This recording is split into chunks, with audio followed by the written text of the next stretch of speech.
Assalamualaikum warahmatullahi wabarakatuh. Alhamdulillahi rabbil alamin wassalatu wassalamu ala asyrafil anbiya'i wal mursalin wa ala alihi wa sahbihi ajma'in. Rabbana la 'ilma lana illa ma 'allamtana innaka antal alimul hakim. Rabbi shrah li sadri wa yassir li amri wahlul 'uqdatam min lisani yafqahu qawli. Allahumma iftah 'alaina waftah 'ala 'arfin kama fatahta 'ala anbiya'ika wa awliyaika wa 'ibadika as-salihin. اللهم لا سهل إلا ما جعلته سهلا أنت تجعل الحزن إذا شئت سهلا. اللهم ربي يسر ولا تعسر برحمتك يا أرحم الراحمين. اللهم أنت ربي لا إله إلا أنت خلقتني وأنا عبدك وأنا على عهدك وعليك ما استطعت. أعوذ بك من شر ما صنعت وأبرك بنعمتك علي وأبوي بذنبي فاغفر لي فإنه لا يغفر الذنوب إلا أنت. نعوذ كلمات الله التامة التي لا يجاوزهن بر ولا فاجر. من شر ما خلق وذرأ وبرأ من شر ما ينزل من السماء ومن شر ما يعرج فيها ومن شر ما ذرأ في الأرض ومن شر ما يخرج منها ومن شر فتن الليل والنهار ومن شر طوارق الليل والنهار إلا طارقا يطرق بخير يا رحمن. لا حول ولا قوة إلا بالله. لا حول ولا قوة إلا بالله. لا حول ولا قوة إلا بالله العلي العظيم. الحمد لله. Syukur kepada Allah Ta'ala pada malam yang mulia dan bahagia ini dapat sama-sama kita bertemu dan berada dalam majlis ilmu. InsyaAllah mudah-mudahan Allah Subhanahu Wa Ta'ala sentiasa merahmati, memberkati, meridai, memudahkan serta menunaikan segala hajat kita, sama ada hajat duniawi lebih segala hajat ukhrawi. Alhamdulillah malam ini kita dapat bersama di program kuliah Maghrib yang dianjurkan oleh Masjid Kota Damansara.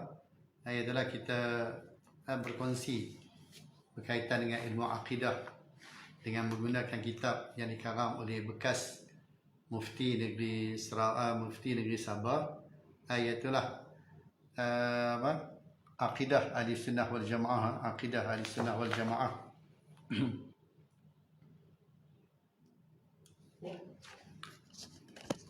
Jadi sahabat-sahabat yang dirahmati Allah, kalau kita masih lagi dalam membicarakan berkaitan dengan beriman kepada para malaikat, beriman pada malaikat, tajuk besar kita.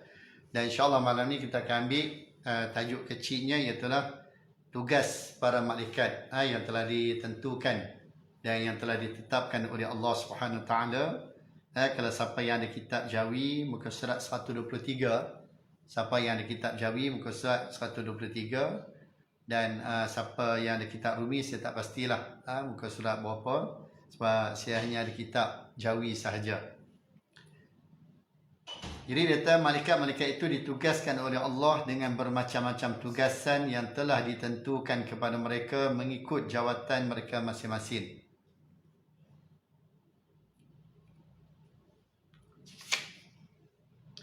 Yang pertamanya Jibril. Jibril AS yang dinamakan juga Ruhul Qudus telah disifatkan oleh Allah Azza wa Jalla malaikat yang mempunyai kekuatan dan amanah. Firman Allah Ta'ala, A'udzubillahi minasyaitanir rajim. Bismillahirrahmanirrahim. Innahu laqawlu rasulin karim dhi quwwatin 'inda dhil 'arsy makin muta'in thumma amin. Surah At-Takwir ayat 19 hingga 21. Sebenarnya Al-Quran itu sesungguhnya kalamullah yang disampaikan oleh Jibril AS, iaitu utusan yang mulia, yang kuat gagah, yang berkedudukan tinggi di sisi Allah, yang mempunyai arash, yang ditaati di sana, ialah di kalangan para malaikat lagi dipercayai. Malaikat Jibril diberi suatu jawatan khusus dan yang paling mulia, ialah utusan yang menghubungkan di antara Allah dengan Rasul-Rasulnya. Dan Jibril AS ditugaskan menyampaikan wahyu daripada Allah kepada Rasul-Rasulnya itu. Firman Allah Tabaraka wa Ta'ala, A'udzubillahi minasyaitanir rajim. Bismillahirrahmanirrahim. Wa innahu latanzilu rabbil alamin. Nazala bihi ar-ruhul amin. Ala qalbika litakuna minal munzirin. Surah Asy-Syu'ara ayat 192 hingga 194. Dan sesungguhnya Al-Quran yang di antara isinya ialah kisah-kisah yang tersebut adalah diturunkan oleh Allah Tuhan sekalian alam. Dia dibawa turun oleh malaikat Jibril yang amanah ke dalam hatimu supaya engkau wahai Muhammad menjadi seorang daripada pemberi ajaran dan amaran kepada umat manusia. Jadi kalau kita tengok apa yang disebut oleh pengarang kitab ni berkaitan dengan Jibril alaihissalam, di mana Nabi SAW pernah memberi gambaran kepada kita tentang Jibril ni. Di mana Nabi kata ra'aitu Jibril lahu 600 janah atau kama qala alaihi wasallam.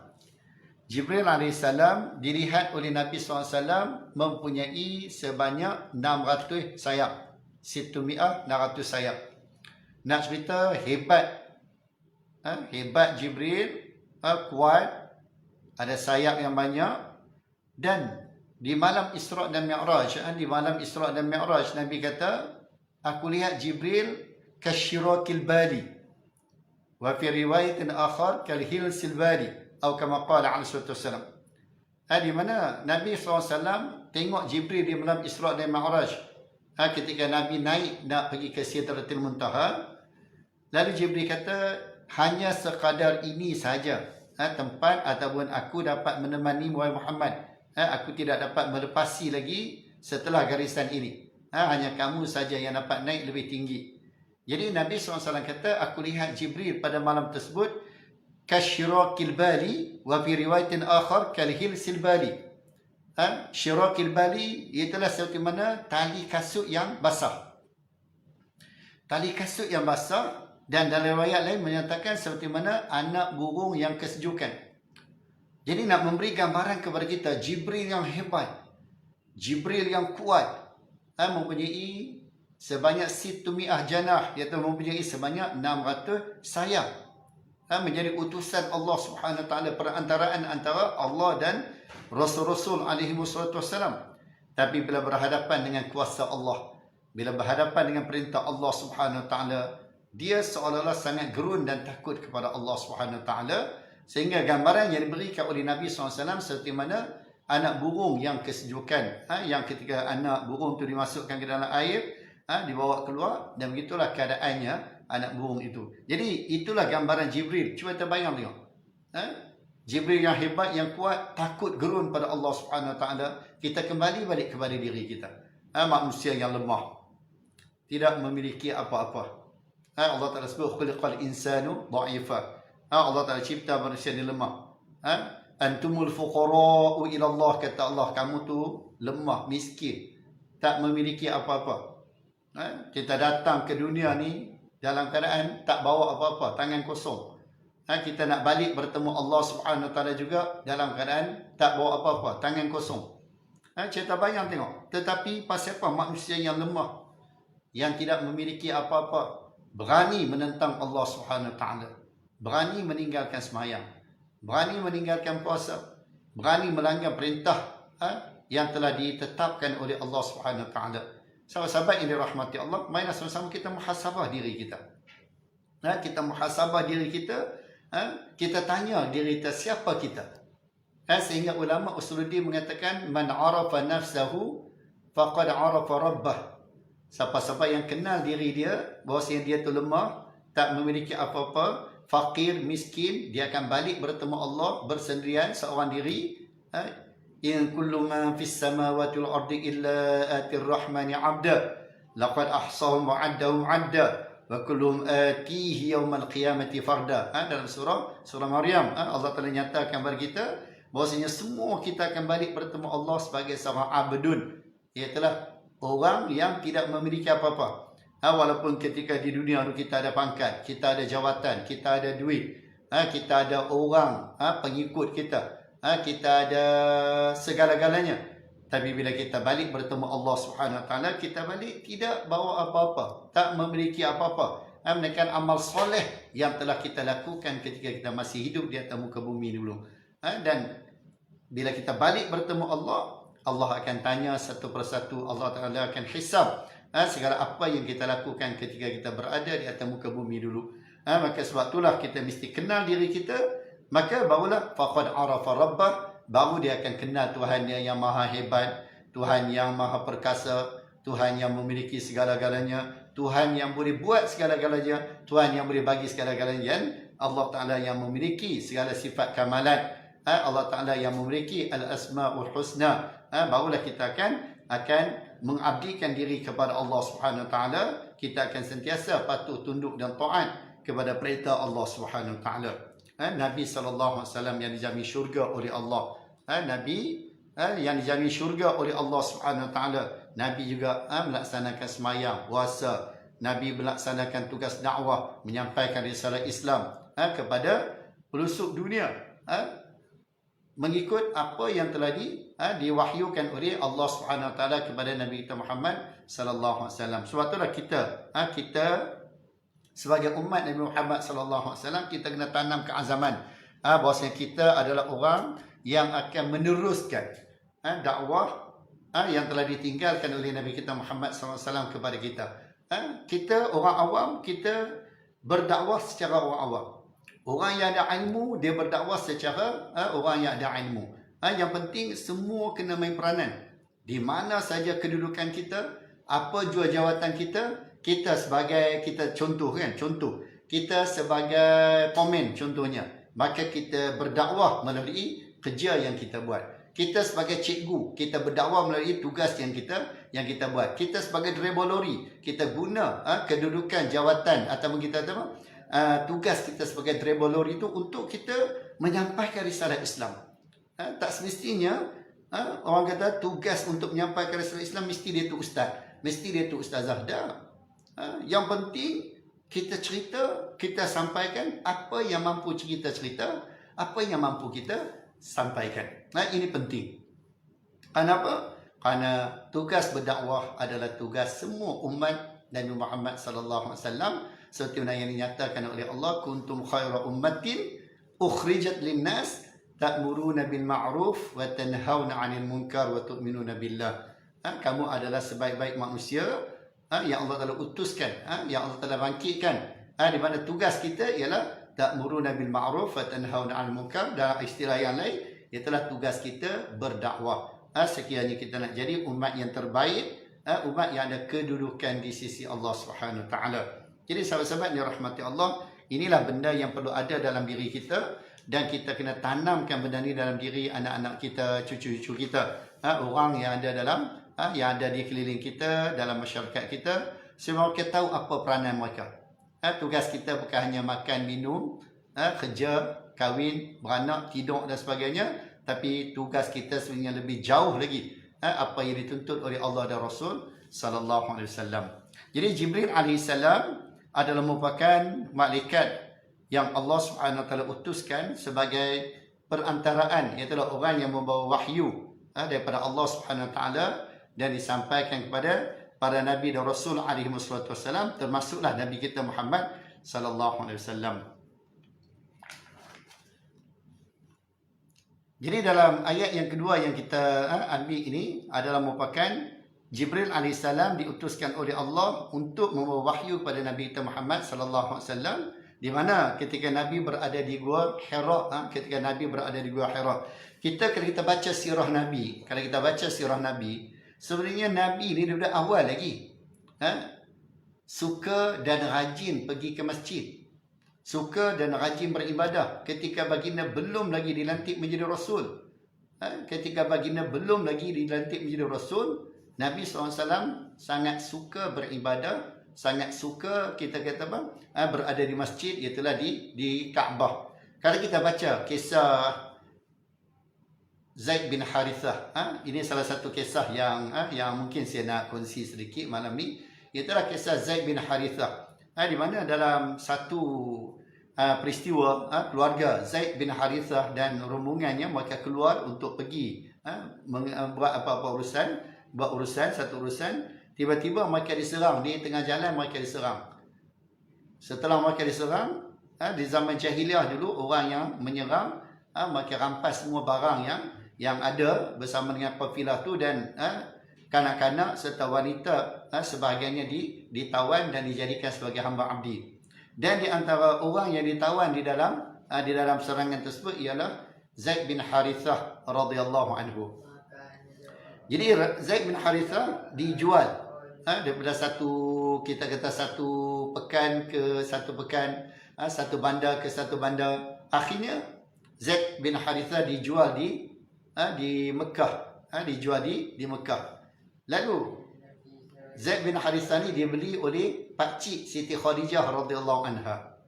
Pakcik Siti Khadijah beli Zaid bin Harithah ni. Bila dibeli, dia pun bawa balik ke rumah dia. Bila bawa balik ke rumah dia, suatu hari datang Siti Khadijah radhiyallahu anha ziarah pakcik dia. Khadijah radhiyallahu anha datang ziarah pakcik dia. Bila sampai rumah pakcik dia, sebelum dia balik, lalu pakcik dia kata, "Wahai Khadijah, saya ingin hadiahkan kamu seorang hamba. Kamu pilih je. Di kalangan hamba yang banyak ni, yang ramai ni, kamu pilih je nak yang mana. Cuba kita tengok, ini adalah perancangan Allah.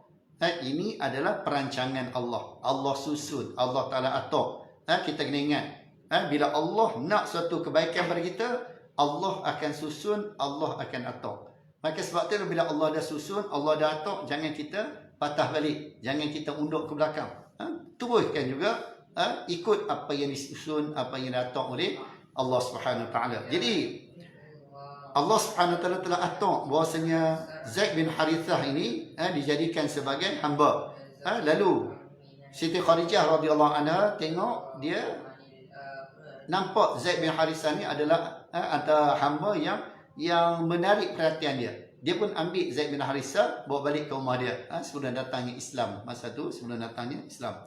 Jadi Zaid bin Harithah pun duduklah di rumah Khadijah radhiyallahu anha. Dan kita tahu masa tu Siti Khadijah radhiyallahu anha adalah merupakan seorang saudagar, seorang ahli perniagaan yang kaya, yang punya harta yang banyak. Dan akhirnya Siti Khadijah radhiyallahu anha berkahwin dengan Nabi sallallahu alaihi wasallam. Bila Siti Khadijah radhiyallahu anha berkahwin dengan Nabi sallallahu alaihi wasallam, maka Siti Khadijah telah menghadiahkan Zaid bin Harithah ni kepada Rasul sallallahu alaihi wasallam. Ayah kepada Zaid bin Harithah ni adalah merupakan seorang penyair. Seorang penyair yang hebat. Ayah kepada Zaid bin Harithah, iaitu Harithah lah nama dia, adalah merupakan seorang penyair yang hebat. Dan Zaid juga adalah merupakan seorang penyair yang hebat. Jadi ayah dia ni tulis syair. Tulis syair meratap, mencari di mana anak dia. Zaman dulu, syair adalah merupakan salah satu wasailul a'lam. Syair adalah merupakan salah satu wasailul a'lam. Itulah bagaimana kita nak menyampaikan satu-satu maklumat. Kalau zaman dulu melalui syair, antaranya ialah melalui syair. Jadi syair yang ditulis oleh ayah Zaid bin Harithah ni tersebar ke sepelosok tanah Arab. Sehinggalah syair tu sampai ke tanah Arab. Pada suatu hari datang saudagar daripada kampung Zaid bin Harithah, membawa barang dagangan mereka ke kota Mekah. Bila mereka sampai di kota Mekah, tiba-tiba mereka ternampak Zaid bin Harithah. Mereka ternampak Zaid bin Harithah bersama dengan Rasul sallallahu alaihi wasallam, iaitulah di rumah Bani Hashim dan Bani Muttalib. Iaitulah daripada keturunan Rasul sallallahu alaihi wasallam. Jadi berita ni disampaikan kepada ayah Zaid bin Harithah. Lalu ayah Zaid bin Harithah ni jual barang mereka, kumpul duit sebanyak yang boleh untuk tebus Zaid bin Harithah ni. Mereka datang dengan kita kata apa, duit yang banyak, barang yang banyak, datang bertemu dengan Rasul sallallahu alaihi wasallam. Mereka ada masuk ke kota Mekah, mereka tanya di mana Muhammad. Lalu orang tunjuk bahawasanya Rasul sallallahu alaihi wasallam sedang berada di Masjidil Haram, sedang beribadah. Nak cerita kata Rasulullah ni daripada muda lagi, atau daripada awal sebelum dilantik menjadi Rasul lagi, dia beribadah kepada Allah Subhanahu Wa Taala. Jadi bila orang ayah dia dan rombongan ayah dia dengan pakcik dia, dua orang mereka pergi jumpa dengan Rasul sallallahu alaihi wasallam untuk menebus Zaid bin Harithah. Mereka jumpa Rasulullah, berunding dengan Rasulullah, Muhammad, kamu tahu bahwasanya anak kami yang bernama Zaid berada di dalam jagaan kamu. Kami datang, saya sebagai ayah kepada Zaid bin Harithah, dan ini pakcik dia, bapa saudara dia. Jadi kami datang untuk menebus Zaid. Boleh tak kamu nyatakan berapa jumlah yang kamu nak untuk kami bayar sebagai tebusan untuk membebaskan Zaid bin Harithah.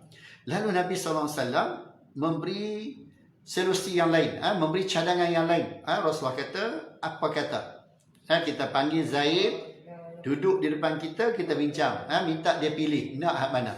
Dia nak balik bersama dengan ayah dia dan pakcik dia ke, atau nak duduk bersama dengan Rasul, atau nak duduk bersama dengan Muhammad? Lalu ayah dia pun setuju. Mereka pun panggil Zaid. Rasulullah pun panggil Zaid. Bila Rasulullah panggil Zaid, Rasulullah tanya Zaid, wahai Zaid, kamu kenal tak siapa ni? Zaid kata, saya kenal, ini ayah saya dan ini pakcik saya. Jadi Rasulullah kata, maka datang untuk membawa kamu pulang ke kampung halaman kamu. Jadi sekarang ni saya nak tanya, kamu nak balik bersama ayah dan pakcik kamu ke, atau kamu nak duduk bersama dengan aku? Lalu Zaid bin Harithah ni memberi jawapan tanpa fikir lah. Tanpa orang kata taradud, tanpa berbelah bagi dah. Apa jawapan dia bagi? Saya nak duduk bersama dengan Muhammad. Terkejut ayah dia. Terkejut pakcik dia. Pakcik dia kata, wahai Zaid, kami datang nak tebus kamu, nak jadikan kamu ni merdeka, supaya kamu boleh bergerak bebas. Tiba-tiba kamu nak hidup sebagai seorang hamba lagi. Lalu ayah dia berkata begitu juga. Maka Rasulullah SAW keluar daripada rumah, dia pergi ke depan Kaabah. Dia kata apa? Wahai penduduk Mekah, bersaksilah, bermula daripada hari ini Zaid adalah anak saya, iaitulah Zaid bin Muhammad. Zaid bin Muhammad. Maka bermula di situlah orang panggil Zaid bin Muhammad, iaitulah anak kepada Rasulullah SAW. Dan peristiwa anak angkat ni sebelum turunnya surah Ahzab yang membatalkan hukum anak angkat ni. Apa makna hukum anak angkat? Iaitulah anak angkat tidak boleh dibinkan dengan ayah angkat. Anak angkat mesti dibinkan dengan ayah asal dia. Cuma Rasulullah sebut Zaid bin Muhammad tu masa tu sebelum turunnya ayat daripada surah Ahzab, ud'uhum li abaihim wa aqsatu 'indallah. Kamu kena panggil mereka itu, nasabkan mereka itu kepada ayah-ayah mereka. Maka turun ayat tu, barulah terbatalnya hukum tabanni, iaitu hukum letakkan nama bin anak angkat tu dengan nama ayah angkat. Dibatalkan hukum, tak boleh dah. Cuma zaman jahiliah dulu je orang buat macam tu. Jadi nak cerita kepada kita bahawasanya Rasul SAW ni tidak sedikit pun menzalimi orang yang di bawah jagaan Rasulullah.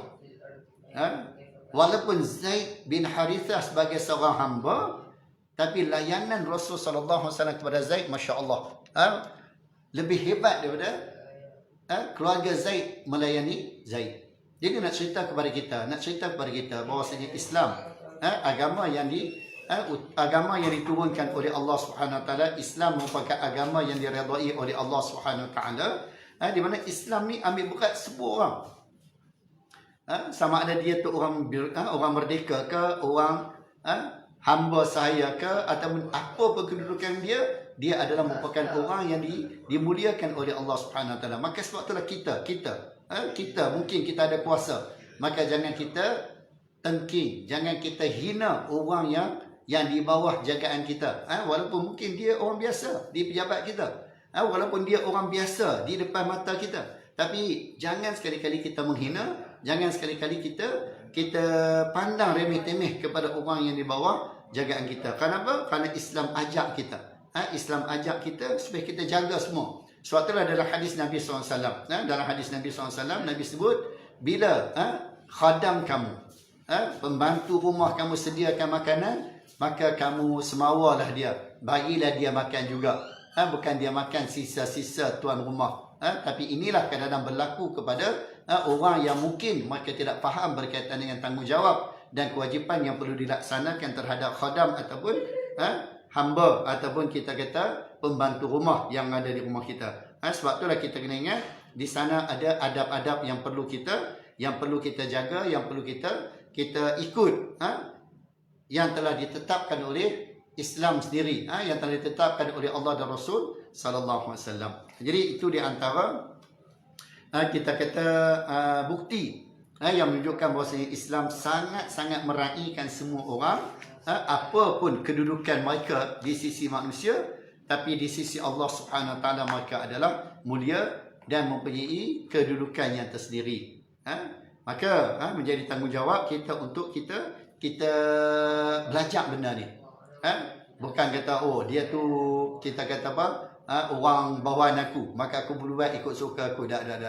Di sana ada tanggungjawab. Hatta kalau kita tengok, hatta kita tengok binatang pun kita tidak boleh membebankan dia dengan bebanan yang melebihi kemampuan dia.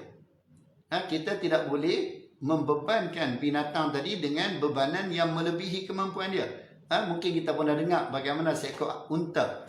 Seekor unta datang mengadu pada Nabi SAW. Cerita bayang unta datang mengadu pada Nabi SAW. Unta tu kata, ya Rasulullah, tuan aku tak bagi aku makan secukupnya. Tuan aku membebankan aku dengan bebanan yang aku tak mampu untuk tanggung, tak mampu nak bawa. Maka tolonglah nasihat tuanku supaya berfikir, supaya ada sifat simpati, supaya ada sifat orang kata rahmah dalam diri dia. Cerita bayang tengok, sehinggalah Nabi SAW panggil tuan unta tadi, dan Nabi SAW bagi nasihat kepada tuan unta tu. Akhirnya tuan unta dengan rela hati membebaskan unta tadi daripada tanggungjawab dan tugas yang telah disusun sebelum ni. Jadi nak cerita pada kita, hatta binatang juga diraikan oleh Islam. Kita tengok zaman Sayyidina Umar radhiyallahu anhu. Sayyidina Umar radhiyallahu anhu ketika dia nak buat jalan, tiba-tiba di tengah jalan tu, yang dia rancang nak buat jalan tu, tiba-tiba ada satu pokok yang dah mati, dan di atas pokok tu ada orang kata apa? Ada burung yang sedang mengeram. Burung yang sedang mengeram. Cerita bayang Sayyidina Umar radhiyallahu anhu memerintah supaya dilencongkan sedikit jalan tersebut. Dan di zaman Sayyidina Umar juga, ketika mana orang datang mengadu kepada Sayyidina Umar berkaitan dengan jalan tak baik, jalan tak elok, lalu Sayyidina Umar arahkan supaya dibuat jalan supaya jadi baik dan elok. Kerana apa? Kerana Sayyidina Umar kata, wallahi law kanatil baghlah fil Iraq saqatat la khashitu an yas'alani Allah lima lam ta'bir lahu tariq ya Umar. Umar kata radhiyallahu anhu, dia kata sekiranya baghlah, sekiranya baghal ni ialah kacukan antara kuda dengan keldai. Kacukan kuda dengan keldai, maka anak yang lahir tu dinamakan baghal. Baghal ni dia kuat, lebih kuat daripada kuda dan lebih bodoh daripada keldai. Itu orang tua ceritalah. Sebab Ramli rahimahullah ta'ala selalu marah ke orang baran. Dia kata baran. Jadi nak cerita pada kita, Islam mengambil berat semua ni. Umar kata, demi Allah sekiranya baral tergelincir di Iraq. Sayyidina Umar, pusat pemerintahan Islam masa tu di Makkah, di Madinah. Iraq dengan Madinah ni Masya Allah jarak yang jauh. Sayyidina Umar kata, demi Allah sekiranya seekor baral tergelincir di Iraq, la khasyitu, aku bimbang, aku takut Allah Ta'ala tanya aku lima lam tuslih lahu tariq ya Umar. Pasal apa kamu tak perbaiki jalan yang dilalui oleh binatang, wahai Umar? Cik terbayang, jalan binatang pun Islam ambil berat, apatah lagi jalan yang diguna pakai oleh kita manusia. Maka sebab itulah benda ni kena ambil berat. Kadang-kadang ada jalan yang rosak, ada jalan yang berlubang. Jangan sampai berlaku kemelangan barulah nak ambil tindakan. Biarlah kita menjadi warga yang prihatin, kita sampaikan apa yang boleh kita sampaikan dan minta kepada orang yang berwajib supaya ambil tindakan dengan segera. Jangan sampai berlaku kemelangan barulah nak uruskan benda tu. Maka kalau sekiranya lambat kita uruskan tu, mungkin kita terpaksa bayar dengan bayaran yang tinggi. Jadi sahabat-sahabat yang dirahmati Allah, itu di antara kita kata perkara yang dititik beratkan oleh Islam, benda yang dituntut dan disuruh oleh agama Allah Subhanahu Wa Taala agar kita ambil berat. Yang kedua, yang pertama tadi Jibril, yang kedua Mikail. Ditugaskan oleh Allah menurunkan hujan. Itulah dalam arti kata yang lain, Mikail ni ditugaskan oleh Allah untuk menyampaikan rezeki yang telah ditentukan oleh Allah Subhanahu Wa Taala. Ini adalah tugas Mikail. Di mana untuk menghidupkan bumi, hujan turun, hujan ni isyarat kata rezeki untuk manusia, untuk binatang dan untuk yang memerlukan. Ia telah menghidupkan bumi, binatang-binatang, sayuran-sayuran, pokok-pokok, buah-buahan, biji-bijian dan tumbuh-tumbuhan yang lain. Ini adalah tugas Mikail. Sebab itulah kita ni usaha kena ambil benih yang baik, tanam di tempat yang baik, jaga dengan baik, barulah kita tawakal pada Allah, barulah kita serah pada Allah. Jangan beli benih tak baik, tanam di tempat yang tak sesuai, lepas tu tawakal ala Allah. Bila tak hidup, marah ke Allah. Lah, pasal apa mampu pula dah. Ada tak mati. Benih pun mungkin tak baik. Kemudian tanam pula di tempat yang tak baik. Jaga pun tak baik. Bila mati, nak salahkan Allah. Tak boleh macam tu. Sebab itulah kita usaha. Bila sebut kata usaha ni, iaitulah kita buat semaksimal yang boleh, yang terbaik. Itu nama usaha. Bila dah kita buat semaksimal yang boleh, buat yang terbaik yang kita boleh buat, yang selebihnya barulah kita serah kepada Allah Subhanahu Taala. Jangan ada orang yang buat helek-belek, buat lebih kurang, buat cincai, betul serah pada Allah. Bila tak jadi, mula nak salahkan takdir. Bila tak jadi, mula nak salah takdir. Ini yang selalu kita dengar. Macam mana takdir? Kan? Dah itu yang kamu cari, dah itu pilihan kamu. Sebab Allah bagi kita pilih. Allah bagi kita akal, Allah bagi kita lidah, Allah bagi kita panca indera. Jadi Allah Ta'ala bagi kita pilih. Maka kita pilih yang terbaik untuk kita mendapat, kita kata, hasil yang terbaik. Nak dapat yang baik, mestilah kita kata kena pula belanja yang agak tinggi. Ini nak murah tapi nak bagus. Kan? Ada orang dia macam tu, dia nak murah tapi nak bagus. Nak kita kata apa? Benih durian yang terbaik tapi nak yang murah. Itu yang jadi masalah tu. Itu yang jadi masalah. Firman Allah Ta'ala, a'udzubillahi minasyaitonir rajim, bismillahirrahmanirrahim. Wa nazzalna minas samaa'i ma'an mubaraka fa anbasna bihi jannatin wa habbal hasid. Surah Qaf ayat 9. Dan di antara kesan-kesan, di antara tanda-tanda kekuasaan kami, itulah kekuasaan Allah Subhanahu Wa Ta'ala, itulah kami telah menurunkan daripada langit itu air hujan. Yang ditugaskan kepada Mikail untuk menurunkannya, yang banyak faedahnya. Ma'an mubarakah. Ayat hujan ni disebut sebagai ma'an mubarakah. Ayat yang ada keberkatan.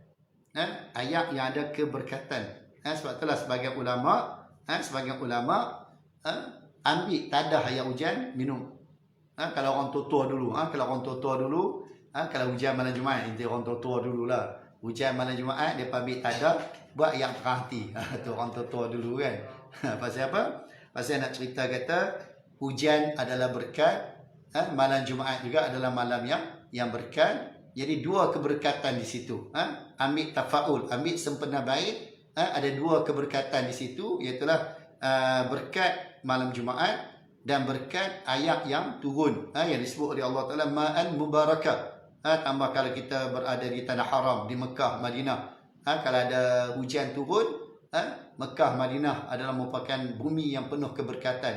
Maka sebagian ulama kalau kita tengok, maka seronok main hujan. Ketika turunnya hujan di Mekah, Madinah, maka seronok main hujan. Pasal apa? Pasal Mekah, Madinah adalah bumi yang diberkati. Kemudian ayat yang turun daripada langit juga adalah merupakan ayat yang diberkati. Okey, jadi bila diturunkan hujan yang mana yang banyak faedahnya, lalu kami tumbuhkan dengan ayat tu tadi, ayat hujan tadi, kebun-kebun, iaitu pohon-pohon, buah-buahan dan pokok-pokok biji-bijian yang dituai, yang Allah Subhanahu Wa Taala bagi. Allah Taala jadikan ianya sebagai kemudahan untuk manusia. Jadi semua yang Allah Taala buat ni adalah faedahnya akan kembali kepada manusia sebenarnya. Wallahu khalaqalakum ma fil ardi jami'a, kata Allah. Allah Subhanahu Wa Taala jadikan untuk kamu semua yang ada di atas muka bumi ni. Di mana kalau kita tengok semua benda yang Allah Taala buat, faedahnya akan balik kepada manusia. Allah Taala turunkan hujan, faedahnya akan balik kepada manusia. Allah Taala tumbuhkan tumbuh-tumbuhan, faedahnya akan balik kepada manusia. Allah jadikan biji-bijian, faedahnya akan balik kepada manusia. Allah jadikan ayat, faedahnya akan balik kepada manusia. Allah jadikan binatang di laut, faedahnya akan balik kepada manusia. Jadi boleh kata semua benda yang Allah Subhanahu Wa Taala cipta, faedahnya akan balik kepada manusia. Jadi di sinilah kita sebagai manusia, kita sebagai hamba, kita dipertanggungjawab oleh Allah dan Rasulullah SAW untuk sentiasa mensyukuri nikmat Allah. Berterima kasih kepada Allah. Kerana Allah Ta'ala sebut tak ramai, wa qalilum min ibadiyas syakur. Tak ramai di kalangan hamba-Ku ni yang mensyukuri nikmat Allah. Tak ramai. Allah Ta'ala sendiri sebut tak ramai. Maka sebab itulah kita kena jadikan kita ni termasuk di kalangan yang tak ramai tu. Jadikan kita di kalangan yang tak ramai tu. Itu sebab ada ulama salafus soleh dulu, dia berdoa kepada Allah, ya Allah, Engkau masukkan aku di kalangan orang yang tak ramai. Itu doa dia. Ya Allah, masukkan aku ni di kalangan orang yang tak ramai. Siapa yang tak ramai? Ada dua golongan yang Allah Ta'ala sebut dalam Al-Quran. Ada dua golongan yang kita tengok Allah Ta'ala sebut dalam Quran. Yang pertama, orang yang bersyukur. Wa qalilum min ibadiyas syakur. Orang yang bersyukur tak ramai. Golongan yang kedua ialah as-sabiqun as-sabiqun. Ialah golongan yang berlumba-lumba dalam melaksanakan kebaikan. Golongan yang berlumba-lumba dalam melaksanakan amal ibadah. Golongan ini tak ramai, kata Allah. Sullatum minal awwalin wa qalilum minal akhirin. Tak ramai. Maka kita minta kepada Allah supaya kita termasuk di kalangan orang tak ramai ni. Iaitulah golongan yang berlumba-lumba dalam melakukan amal ibadah. Kita ni tengok yang ramainya orang berlumba-lumba dalam urusan duniawi. Orang berlumba-lumba dalam urusan duniawi. Jarang kita tengok, kita jumpa orang yang berlumba-lumba dalam urusan ukhrawi. Jarang. Bukan tak ada, ada tapi kurang. Jadi kita nak masuk di kalangan yang kurang ni. Dan yang keduanya ialah orang yang mensyukuri nikmat Allah. Allah Ta'ala kata tak ramai orang yang mensyukuri nikmat Allah. Kita bayang ya, berapa banyak nikmat yang Allah Ta'ala bagi kepada kita. Berapa ramai orang yang mensyukuri nikmat Allah ni. Kalau kita muhasabah diri kita, kita tengok Masya Allah, macam-macam nikmat Allah Ta'ala bagi kepada kita. Tapi bila Allah Ta'ala uji kita sikit je, akhirnya kita lupa kepada nikmat yang banyak yang Allah Ta'ala kurniakan pada kita. Allah bagi kita boleh angkat tangan. Allah bagi kita boleh melangkah. Allah bagi kita boleh kedip, mata kita boleh kelip-kelip. Allah bagi kita boleh bernafas. Allah bagi kita boleh bergerak. Boleh macam-macam nikmat Allah Ta'ala bagi pada kita. Tapi kadang-kadang oleh kerana sedikit je ujian yang Allah Ta'ala timpakan kita, kadang-kadang kita lupa kepada segala kebaikan, nikmat yang telah Allah Ta'ala kurniakan kepada kita.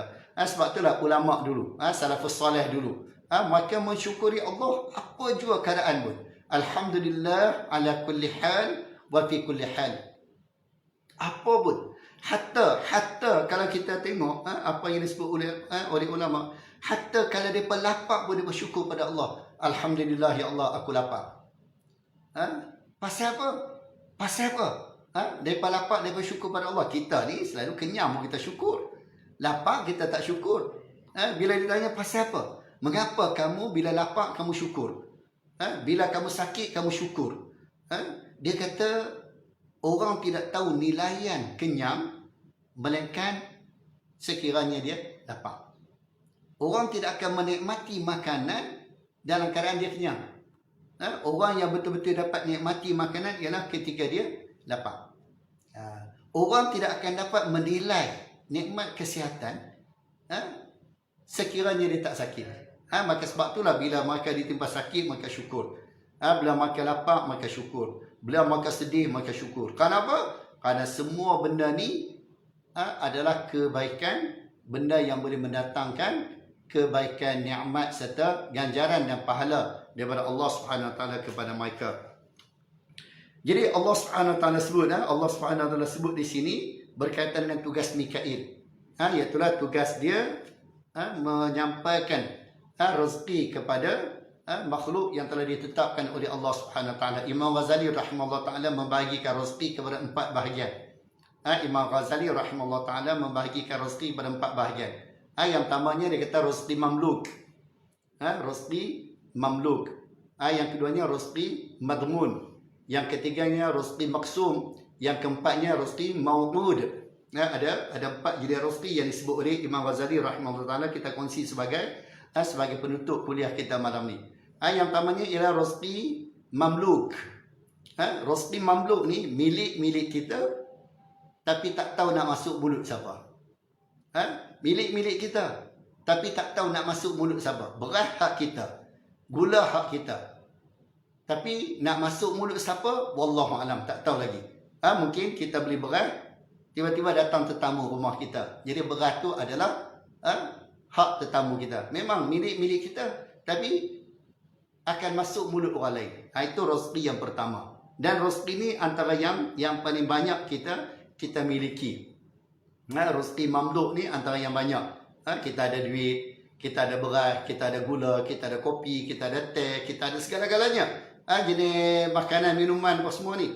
Tapi belum tentu lagi nak masuk ke dalam mulut siapa. Kita ada duit, tapi belum tentu lagi duit tu boleh kita nikmati atau tak boleh kita nikmati. Itu yang pertama. Yang keduanya, kata Imam Ghazali rahimahullah, iaitu rezeki madmun.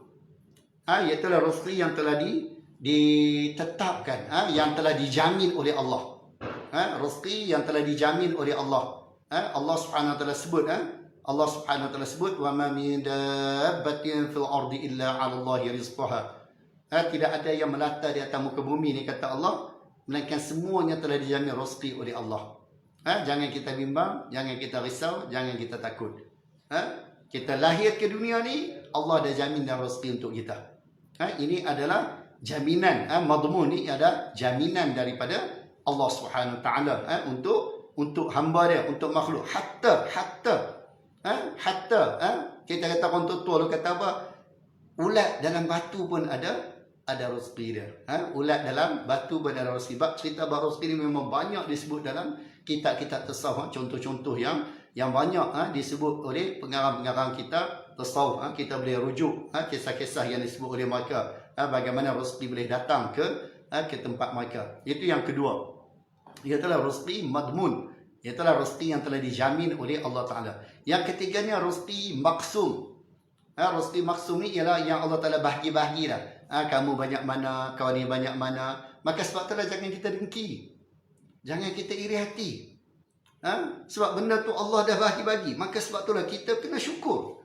Dapat banyak syukur, dapat sikit syukur.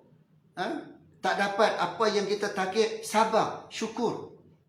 Jangan kita berdengki dengan orang. Pasal apa dia dapat banyak, aku dapat sikit. Pasal apa, tak sadut pasal apa. Kan? Syukur. Alhamdulillah ya Allah, kau bagi juga padaku ya Allah. Alhamdulillah ya Allah, walaupun sikit kau bagi juga padaku ya Allah. Jadi kita muhasabah balik. Pasal apa aku dapat sikit? Muhasabah balik. Mungkin masakan kita tak sedap. Contoh kita kalau kita berniaga, contoh kan, mungkin masakan kita tak sedap. Mungkin promosi kita tak berapa nak kena. Mungkin tempat kita berniaga tak berapa nak strategik. Mana kita kaji balik. Jangan kena berlengki dengan orang. Dia maju, aku tak maju, pasal apa? Akhirnya bila kita dah fikir, syaitan pergi ganggu kita. Syaitan pergi kacau kita. Bila syaitan kacau kita, mula-mula nak berbomoh sana, berbomoh sini, nak tanam sana, tanam sini, gantung sana, gantung sini. Kan? Pasal apa? Pasal kita tak balik-balik kepada apa yang disebut oleh Allah Ta'ala. Allah Ta'ala kata, nahnu qasamna bainahum ma'isyatum fil hayati dunia. Kami dah bagi-bagi dah apa yang diperlukan oleh manusia di atas muka bumi ni. Allah dah bagi dah. Ini yang dinamakan rezeki maqsum, yang telah dibahagi-bagikan oleh Allah Subhanahu Wa Taala. Dan yang keempatnya, kata Imam Ghazali rahimahullah taala, itulah rezeki mau'ud. Itulah rezeki yang ekstra. Kita atas zaman sekarang ekstra lah. Kan? Semua dah ada, dah jadi jamin, hak milik kita yang dah dibagi-bagi, dan di sana ada ekstra. Rezeki pun ada ekstra. Apa bila kita bertakwa pada Allah, bila hubungan kita baik dengan Allah, Allah tambah lagi sikit. Allah Ta'ala kata apa? وَمَنْ يَتَّقِ اللَّهَ يَجْعَلْ لَهُ مَخْرَجًا وَيَرْزُقْهُ مِنْ حَيْثُ لَا يَحْتَسِبْ. Ini disebut sebagai rezeki mau'ud. Iaitulah rezeki yang telah dijanjikan oleh Allah sebagai ekstra, tambahan.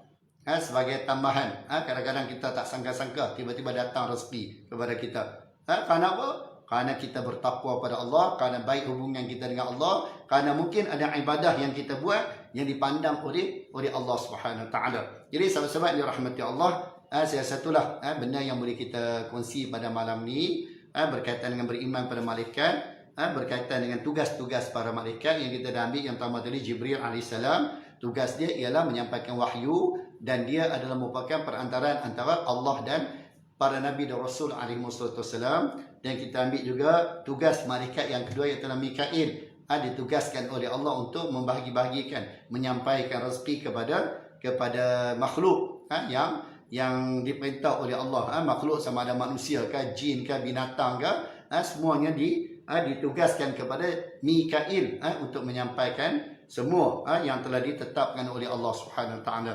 Jadi insya-Allah pada Jumaat kita akan ambil malaikat yang ketiga, iaitu Israfil, insya-Allah. Wallahu alam. Saya ucapkan terima kasih kepada ahli jawatan kuasa Masjid Kota Damansara, dan saya ucapkan terima kasih juga pada semua yang menonton pada malam ni. InsyaAllah mudah-mudahan Allah Subhanahu Wa Taala permudahkan urusan kita, Allah Subhanahu Wa Taala tunaikan segala hajat kita, dan Allah Subhanahu Wa Taala angkat segala bala ujian yang menimpa kita, negara kita, dunia kita. Mudah-mudahan Allah Subhanahu Wa Taala kembalikan kita kepada kehidupan yang normal balik, kehidupan yang biasa balik. Aqul qouli hadza astaghfirullahalazim li wa lakum lisairil muslimin wal muslimat wal mu'minin wal mu'minat wa ya fawzal mustaghfirin wa ya najatat taibin. Assalamualaikum warahmatullahi wabarakatuh.